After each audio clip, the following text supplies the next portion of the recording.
Hey there, Duke fans, and welcome to episode number 81 of DBR Bites, the Duke Basketball Roundup. This is actually going to be a smaller bites than we are used to having. Jason and I are here. We are, in all transparency, recording this immediately after we recorded the recap for the game against Pitt. So I'll ask Jason, how have you been in the last 15 seconds since we stopped recording on that one? I'm trying to recover my voice because I did a lot of talking. We both did. That was a longer one. But again, that was such a fun game to watch, and some of the themes that came out of that game that we really wanted to collect our thoughts and give them to you on that. So we'll leave that in the past. As Jason, as you mentioned on the last show, we are entering the midway point of the regular season for Duke, and that comes to a head on Saturday against Notre Dame. That game is going to be at Cameron Indoor Stadium, and let's just get right into it. Notre Dame Fighting Irish, 7-7 on the season, 1-2 in the ACC. And when you look at who they've played, some of the teams that they have played that are really good, they've lost, but they started out 4-0, and they really only have one top 100 Ken Pom win, and that's against Georgetown. They have obviously an in-conference win against Syracuse, but they started out 4-0, and then they got to the meat of their non-conference schedule where they played some teams that are pretty decent and some actually very good, but they lost five in a row. The problem was it started with a loss to Elon, which is not necessarily one of those teams, but they then came back with losses against Rutgers, Houston, Creighton, and Georgia. Those four teams, no shame in losing to those teams, but those are very good teams, and they just were not able to get it done against them. They then came back and won two in a row, but then the last two games, and mind you, we're recording this on Wednesday. They play again tonight. I believe it's NC State, and they Yep. are not. So we are not talking about that game because as we were recording, that has not happened yet. But they have lost two in a row to Georgia Tech, and over the weekend they lost to UNC by one in a game where a very thrilling finish. It was on CBS, I think, Jason, and Yeah, uh, yeah, down by a couple, they were able to come back and take the lead, and then they gave it up to UNC at the very end on the last second 4-point play by Elliot Cadeau. yeah. I was gonna say outrageous play to win the game. They were down three, and Elliot Cadeau, who by the way came into this game shooting 23% on the season from 3-point range, 23% shooter. He knocks down a 3-pointer and gets fouled, and knocks down the free throw to win the game. Just And yeah, and Notre Dame they actually had snatched defeat. They snatched defeat from the jaws of victory for sure. and Notre Dame actually had a play where they weren't able to get the shot off in time. If they did, it goes in, but it doesn't count. So it's interesting that they were able to get so close to UNC, a UNC team that has been struggling. But here we are, 7-7, 1-2 in the ACC. They are 91st in KenPom, 100 in the net. So this is one of those. I guess this is a quad. Was it the quad 3 game, quad 2 game? I'm not quite sure what the numbers are because I don't have them in front of me. But the one thing is they're going up against the number one team in KenPom, and that is Duke Blue Devils. So Jason, as we move into what they do on offense and defense, start with the offense because I feel like they're better on offense than they are on defense, and we'll talk about some of the players that make the engine go. But they have a couple of ways that they're fairly decent and been very successful on offense. Yeah, this is a quad 3 game. And the story of this game, I think, is Marcus Burton because he missed more than 7 games in a row. He is far and away the best player in this Notre Dame squad. He missed more than 7 games in a row, and then he came back finally against UNC. And in 23 minutes against Carolina, he scored 23 points and was dominant at times. And the crazy thing about Marcus Burton is that the way he's dominant is not something you would expect when you take a look at him, because Marcus Burton's a small guy.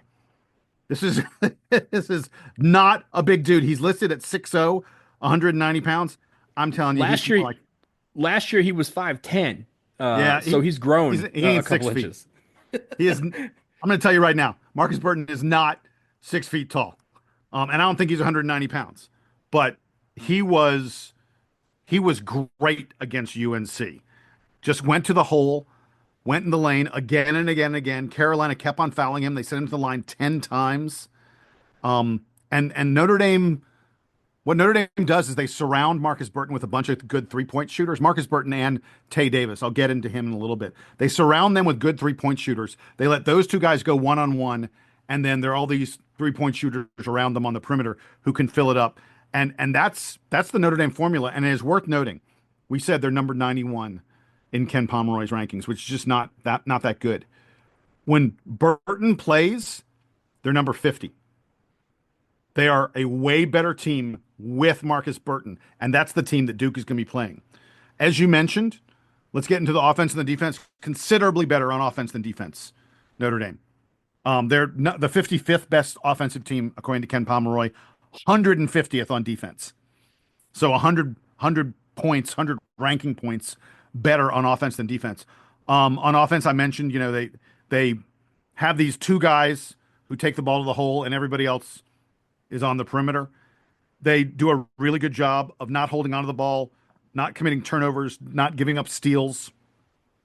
They're good, but not great at both 2-point and 3-point field goal shooting.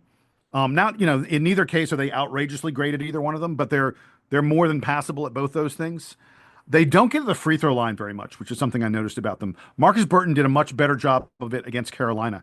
And I think that it's possible that he will get to the free throw line, or try to, at least against Duke. That's going to be one of the ways they try to attack us. But for them, it is all about breaking your man down off the dribble.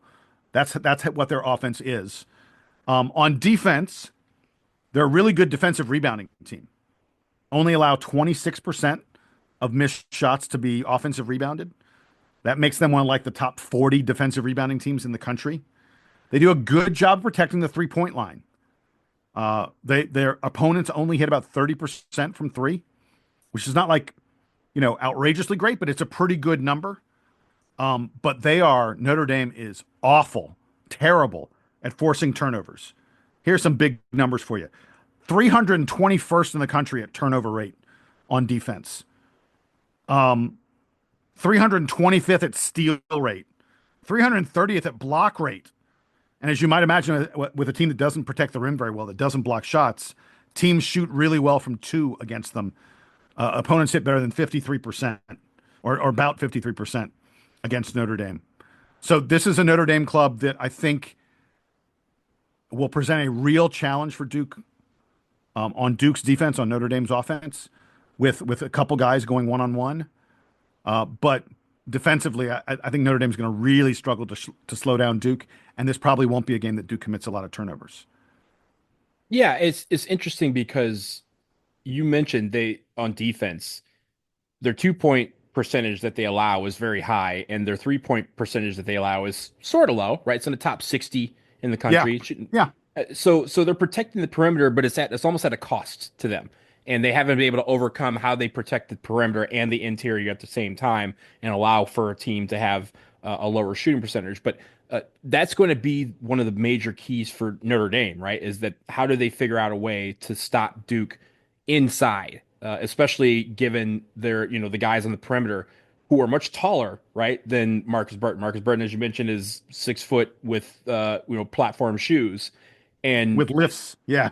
yeah, and he's going up against two guards in Sion James and Tyrese Proctor. They're at least 6'5". So they're going to be able to figure out a way to pass over him. But how do they stop, the basketball from getting inside, and how do they stop these guys from getting to the hoop, especially for a team that while they, can, guard on the perimeter, they don't block well. They don't, they allow a lot of shots inside, and they allow people to pass the ball on them. So that is real key here for Notre Dame. But when you're looking at this team, last year, if you remember, they played very helter-skelter. And it was because it was a new, they had the new coach in Shrewsbury. They had new guys, right? Braden Shrewsbury was a freshman on the team. Marcus Burton was one of the better players in the ACC. Have they kind of calmed that down a little bit? Because I haven't seen them play that much, but it feels like that tends to creep its head every now and then, and that's when they start to struggle. Well, so the thing I would say is Marcus Burton is going to take tough shots. As we're Yeah. getting into the players now, and that may look helter-skelter. He's going to drive in the lane on you and take stuff on the move at crazy angles and stuff like that. And you may think, "Oh, what the heck are they doing?" That's a lot of the plan with Marcus Burton. He's great at making those shots. They are bad shots to take, but he's actually pretty good at making them, even though they're bad shots. And I think that's what gives you that impression from looking at them. The other thing is, like, all these advanced stats, everything we've looked at with this team, They've only played like 5, 6 games, I think, at the most, with Marcus Burton in the lineup. He's such a difference maker, especially on offense, that I'm not sure any of the stats I gave you or assessments of how they play and the such are all that relevant, because Marcus Burton's probably going to play 36 plus minutes against Duke, and they're such a different team with him than they are without him. He averages 19 points per game. He averages 4 assists per game, 4 rebounds per game. He has an absurd usage rate. Like Donald, when he's on the floor, he takes 36% of the shots that Notre Dame attempts. That's crazy. There's no one on Duke who's even in the same stratosphere with a 36% shot percentage. Cooper Flagg takes 29% of Duke's shots. He's the only guy even, within sniffing distance of 36%. Marcus Burton is just a super, super high usage guy, and he makes a decent percentage of those shots, even the really difficult ones. And then the other guy, the guy who's, I think, really elevated his game, especially Marcus Burton went down, and this guy had to take over, and that's Tay Davis. Just a 9-point per game scorer a year ago. Is averaging 16 points per game this year. He's a 6'9" forward, and he will be a major matchup for Cooper Flagg. If there is a formula for Notre Dame to give Duke fits, if there's a formula for Notre Dame to maybe pull a shocking upset, it is Tay Davis doing what he does best, which is put the ball on the floor in the lane, get in there close, and get fouled. Tay Davis averages almost 7 fouls against him, fouls drawn, per 40 minutes. Now, he's probably going to play, Tay Davis is probably going to play 35 plus minutes in this game. And Cooper Flagg's probably going to be guarding him for virtually every one of those minutes. If Tay Davis draws 3, 4, 5 fouls on Cooper Flagg, that could be a huge problem for Duke. And that's what Tay Davis does really, really well. He also finishes nicely in the lane, but he is a guy, he gets the ball, inside the 3-point line for the most part. He's not someone who's going to take a lot of 3-pointers, but he gets inside the 3-point line, he puts the ball on the floor, and he goes to the hoop, and he forces you to make difficult defensive decisions. So that, to me, that might be the most important matchup in this entire game. And then I did really quickly wanted to mention, you said Braden Shrewsbury. He is the primary 3-point shooter for them. He has taken 113 3-pointers on the year. He's hitting better than 37%. So he's a pretty good shooter. Taking 113 3-pointers on the year. Just by comparison, Con Knippel has only taken 92. He's taken 20 more threes than Con Knippel. So this is a guy who, when he gets the ball in his hands, it's going up from 3-point range. And those 3 guys, to me, are the major players. Those are the 3 guys who play the most for Notre Dame. And those are the 3 guys that they are going to count on to perhaps present problems for Duke. Yeah, and it's funny, we're kind of bleeding into the players, but those 3 players are so integral to how Notre Dame runs on offense that I think it's important to mention them when you're talking about the offense and the defense. We're going to pause it right here. We'll take a quick break. On the other side, we'll talk a little bit more about some of the other players you need to watch about, and then also the matchups. What does Duke need to do to go to under the 6-0 in the ACC? We'll talk about it after this.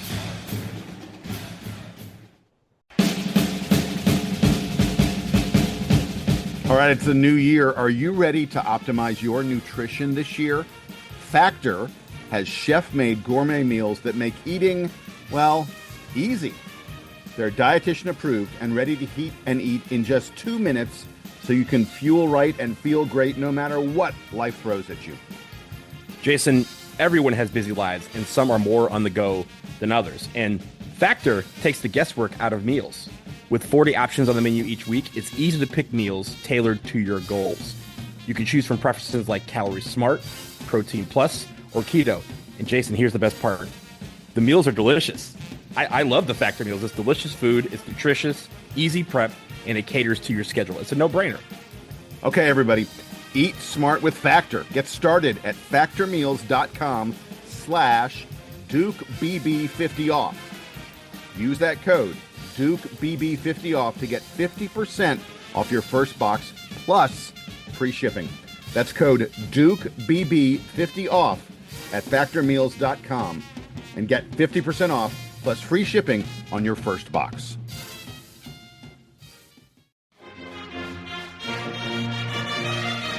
College hoops is in full force, but you know what time it is in the NFL? Playoffs? Talk about playoffs? Playoffs? You bet we are. Get in on the action at DraftKings Sportsbook, an official sports betting partner of the NFL.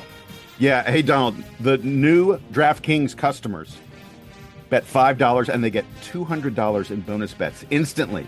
$200 bonus bet. That's pretty good, man. Are you ready to place your first wager? Try something simple like, I don't know, a player to score a touchdown, or pick the team you think is going to go all the way. Go to the DraftKings Sportsbook app and make your picks as the NFL hits the postseason. Download the DraftKings Sportsbook app and use code DukeBB. That's code DukeBB for new customers to get $200 in bonus bets instantly when you bet just $5. Only on DraftKings Sportsbook. The crown is yours.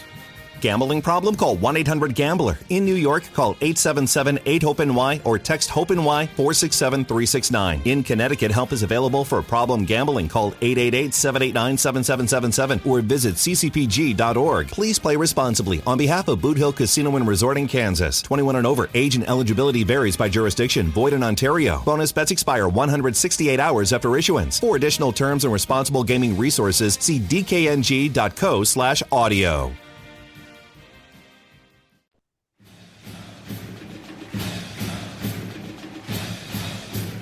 We are back, and we were discussing the players that Notre Dame has on their team, and we discussed the three guys, the three main guys, Marcus Burton, Tay Davis, and Braden Shrewsbury, who are kind of the three-headed monster for Notre Dame. But Jason, I'm going to go back to you because obviously looking at this roster, it's not there's more than three guys that play for Notre Dame. So talk about a couple of the other guys that people need to look out for when we play them on Saturday. Yeah, the other two starters are Matt Aloko and Keba Ng. I think I'm pronouncing his last name right. Njie. I'm going to go ahead and call it Ng. Matt Aloko is sort of their second best three-point shooter, at least in terms of the number of three-pointers he attempts. He's hitting 46% from there. He's only taken 54 three-pointers in the season, so he's not a guy who's going to shoot 6 or 8 threes in the game. He shoots about, 3 or 4 of them, but he hits them at a very, very healthy percentage. And I said that Notre Dame's game, I think, against Duke's going to be Marcus Burton, take the ball to the basket and see if you can find Braden Shrewsbury or Matt Aloko for an open three. And then Keba Ng is their big man in the middle. They got a couple other guys who play alongside him. He doesn't play a ton of the game, right around 22 minutes, 23 minutes, that kind of thing. But he is 6'10", 250. Not a small guy. He's been around college basketball for a few years now. I think he's an interesting matchup with man-man. I think he'll probably struggle with man-man's length and height, but NG is a very, very good rebounder. He is their, he and Tay Davis are the two guys who grab most of the rebounds for this team. And NG is the guy who tends to get most of the offensive rebounds for them. And, we'll want to focus on him a little bit and make sure that he doesn't hit the boards harder than expected. Before the break, we were talking about the three-headed monster that they have on Notre Dame. And Tay Davis, you mentioned the fact that he's a guy who draws a lot of fouls. You mentioned that he draws almost 7 fouls per 40 minutes. Well, I'm also here to tell you that Tay Davis and some of the other guys on this team also foul a lot. And so I think that's a key here is that getting Notre Dame into positions where they're having to foul to kind of end the threat. Is something that Duke would want to do. So I'm interested to see, especially getting into the paint, and the fact that if we're able to get into the paint and get to our spots, they're not a good team at blocking shots. So maybe the answer that they're going to have is put Duke on the line, which goes back to something that we've been talking about all season. Make your free throws and get to that 75 to 80% range. If we can get to the foul line a lot and make those, then that just kind of helps make everything a little bit easier. A couple of things I want to talk about on the matchup side of things. The first thing, I'll go back to it. Win the paint. And the fact that we are shooting almost 58% from 2-pointers, and Notre Dame is allowing 53% from 2-pointers. And the fact that Notre Dame doesn't block shots well, we should be winning the paint. We should be really doing numbers in there. And maybe, Jason, it looks a little bit similar to the game that we just had against Pitt, where we're only taking 23s and the rest of the shots come inside the paint. If we can establish paint pretty quickly, I think that really presents a lot of problems for Notre Dame. The one thing that I think I'm sorry, on defense is cut off the head of the snake. Marcus Burton and Tay Davis especially, don't let them get to the rack. And if they're frustrated, Marcus Burton especially, if they are frustrated, Notre Dame is frustrated. And guess who does not play well when they're frustrated? That is the Fighting Irish. That has been something that they just have been known to do. And when I said helter skelter, you hinted at the fact that Marcus Burton likes to play that way. That's partly because he's 5 foot 12, we'll say, and short guys like to play that kind of Allen Iverson type of offense that's not doesn't feel like it's in control, but it is. But the rest of the guys don't have that excuse. And so when they play helter skelters, because they're trying to figure out a way to be effective where ineffectiveness has shown itself. So I'm looking forward to seeing Duke's defense really make it where Notre Dame is frustrated and having to figure out how to make bad decisions with the basketball, take bad shots. Yeah, sure, some of them will go in, but it's got to be where Duke's defense is carrying the way as it has been for the majority of the season. And then finally, getting out in transition. One thing that Notre Dame does not do a lot is when they're throwing everything at the basket is they don't get back on defense. And so that's going to frustrate them a lot. They don't have the wingspans to stretch their defense any further than they possibly can. And so the fact that we have bigger guards that are coming off that, short of Spencer Hubbard, nobody is 6'5" or lower, right? So the idea that we are able to pass over the defense, especially the perimeter defense, is going to be crucial because what we saw a lot of against Pitt was a lot of those cross court passes or those extra passes, getting into the paint and throwing it back out where you know that the guy that's coming out at you is only 6 feet or 6'1" or 6'3". You're able to shoot over that all day. And these guys have proven that open shots, they're able to knock them down. So Duke should be able to move the ball around on Notre Dame, get the ball into positions where not just getting a good shot off, but also making it where Notre Dame has no choice but to either let that shot happen or foul in the process. And so if we're able to pass the ball around and get that assist rate up above 60% like we have been doing the last few games, this is a ready-made match for Duke. I got one last little thing I wanted to mention about this game, Donald, and it is related to the pace of play. If you are in Cameron for this game this weekend, or if you're watching on TV, I want you to be prepared to hear a lot of this. Ah! Bring a book. That is the shot clock going off. Notre Dame is like one of the 20 or 30 slowest teams in the country on offense. Duke is like the second or third or fourth slowest team in the country on defense. This is going to be Duke wants you to hold the ball till the shot clock goes off, and Notre Dame doesn't want to shoot until the shot clock's about to go off. You're going to see a ton of possessions deep, deep, deep in the shot clock where Notre Dame is hoping that by grinding you down, Duke will eventually make a mistake on defense. The only problem Notre Dame has, Duke doesn't make mistakes on defense. This is the way we want to play. We're very, very happy playing slowly on that end of the floor, of guarding you for the entire 30 seconds of the shot clock. And I just think that's one of the interesting things you should note about this game.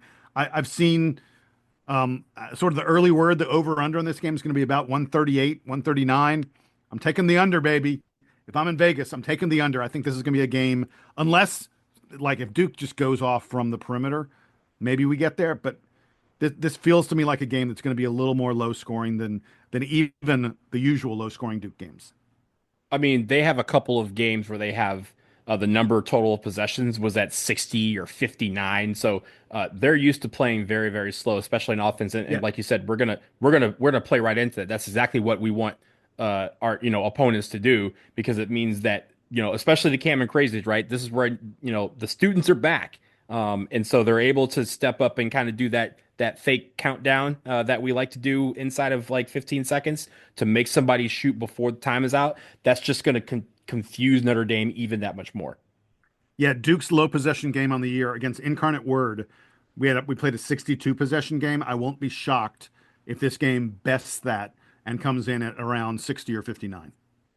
That Notre Dame's done that twice, so that's a nice little number. We'll see what happens, and if we're able to, I think if we're able to push that up a little bit further, that means we're going gangbusters on them. So maybe that's the key here. But yeah, that probably means that Duke's getting out on the fast break, and I'd love to see that. In the transition, and we're very lethal in that.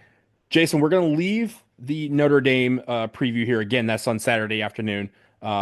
check your local listings. But we wanted to close with a nice little shout out, and it's because of some tough times that have come into the life of one of our listeners. But we want to send them some well wishes, and that person is Liddy Grantland. And Liddy, you may remember, she sent in a nice little note to us back in the fall for her father, John Grantland, who writes in all the time, and wanted us to wish him a happy birthday. And we were, of course, excited and very, very happy to do that. But now she's run up against some tough times. And Jason, I know you want to talk a little bit about this, but just to start, this is not something that we normally do, but we felt compelled because of just how much Liddy, we got to kind of know her through John and through our emails, but we want to send her some love because she's going through something very, very difficult right now, and we want to be there as a family to kind of get her through those tough times. Yeah, so Liddy is a 26-year-old summa cum laude graduate of Duke in 2020. She worked at the Duke Chapel. She wrote for the Chronicle. She published a book while she was at Duke. One of these students that you go, that person's just unbelievable, and what they're going to do in life is going to astound everybody.